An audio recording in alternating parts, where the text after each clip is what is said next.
හැම වෙලාවෙම අද්විතීය වෙනසක් කරන්න. මහා ලොකු නෙවෙයි පාඩම් කරන වෙලාව පැයක් ඉස්සරහට දාගන්න. පැයක් වැඩිපුර පාඩම් කරන්න. වෙන 5ක් වැඩිපුර පාඩම් කරන්න. එයි ඇති. ෆයිනල් අවුට්පුට් එක හිතාගෙන වෙනසක්. හැම වෙලාවෙම ඒ ફોකස් එකෙන් වැඩ කරන්න. ඔයාලා ලොවෙත් රෑන්ක් එක. හරි. අපි රෑන්ක් දාමු රෑන්ක් B කරමු. පුතේ මම ඔයාලා කාර්යසටහන් ටික බැලුවා. අතරම හොඳයි හැම මොන කාර්යසටහනක් හදන් තියෙනවා. ඔයාලා පැය 3-4 පාඩම් කරලා තියෙනවා. BS accounting econ ජනරල් ඉංග්‍රීසි පොඩ්ඩක් බලන්න. ඒත් එක්කම මේ පොදු පරීක්ෂණයක් ගැන පොඩ්ඩක් ටාගට් එකේ ඉන්න. මේ හැම දෙයක්ම එක හා සමාන වැඩ කරගෙන යම්.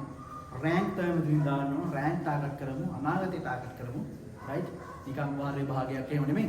මම වල දෙන පේපර් එක ගැන නෙමෙයි. හොඳට දුර ඈත දකින්න. ඉස්සරහා දකින්න කතා කරමු. මේක ගැන කියද්දි මේක හොඳට ඔළුවේ තියාගන්න. මතක තියාගන්න.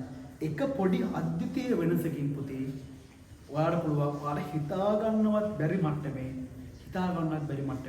වෙනසක් ඔයාගේ ෆයිනල් අවුට්පුට් එකට හරි පොඩි කතාවක් කියන්නේ ඒ කතාව පැහැදිලි කරන්න කලින් පුතේ ඔය ඇස්ට්‍රොනොමි වල තාරකා විද්‍යාවේ සිමියුලේට් කරන්න බලන්න පුරෝකථනය කරන්න පුළුවන් මේ දේ මෙහෙම වුණොත් මෙහෙම වෙනවා. ඒකේ දෙකක් කියනවා පුතේ අපි සාමාන්‍යයෙන් ඔය ගණන් ගන්න නැතිම දෙයක් නේ පායට පෑගෙන ගල් කඩයක් තරම් කියන්නේ. එයාලා කියනවා මිලිමීටර් 2ක් දිග මිලිමීටර් 2ක් පළල පොඩි ගල් කැටයක් දෙන කොච්චර පොඩිද කියලා විතරක් ඉඳන් මිලිමීටර් 2ක් කියන්නේ ඔන්න මෙච්චරක් මම ඉතන පේන දෙදවල්.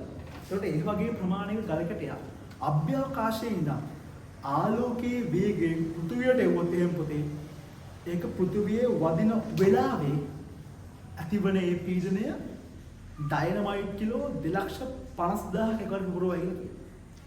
ඩයිනමයිට් නිකන් ඒක සයිස් එකෙන් පොඩි වුණාට පුංචි පරමාණු බෝම්බයක් වගේ බෝම්බ දෙක තුනක් වගේ. හරි. ඒක තරම් ඒක ප්‍රබලයි. තව කියනවා පුතේ ඒකෙන් ඇතිවන ඒ ශබ්ද තරංග, තාප තරංග මුළු පෘථිවිය පුරාම තප්පර 8ක් වගේ සුළු කාලයක් වෙනවා. හිතන්නේ මේ කතාව. තවත් කියනවා ඒකත් එක්ක අවුරුදු 25ක් 30ක් අතර කාලයක් වෙද්දී මුළු ලෝකෙම අයිස් වලින් වැහිලා යනවා කියලා.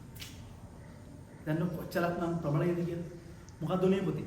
අර තිබ්බ පොඩි ගල් කැටේ සාමාන්‍ය වේගයෙන් වැටෙනද පුතේ ආලෝකයේ වේගය වලට පරිවර්තනය කරනවා. එක අද්විතීය වෙනසයි කරන්නේ. ෆයිනල් අවුට්පුට් එක ලොකු වෙනසක්. ඒ අද්විතීය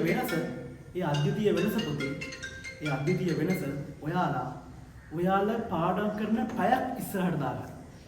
ඒක අද්විතීය වෙනසක් වෙයි ෆයිනල් අවුට්පුට් එක. ඒක නිසා හැම වෙලාවෙම අද්විතීය වෙනසක් කරන්න. මහා ලොකු නෙවෙයි පාඩම් කරන වෙලාව පැයක් ඉස්සරහට දාගන්න. පැයක් වැඩිපුර පාඩම් කරන්න. වෙන 5ක් වැඩිපුර පාඩම් කරන්න. එයි ඇති. ෆයිනල් අවුට්පුට් එක හිතාගෙන වෙනසක් වෙයි. හැම වෙලාවෙම ඒ ફોකස් එකෙන් වැඩ කරන්න.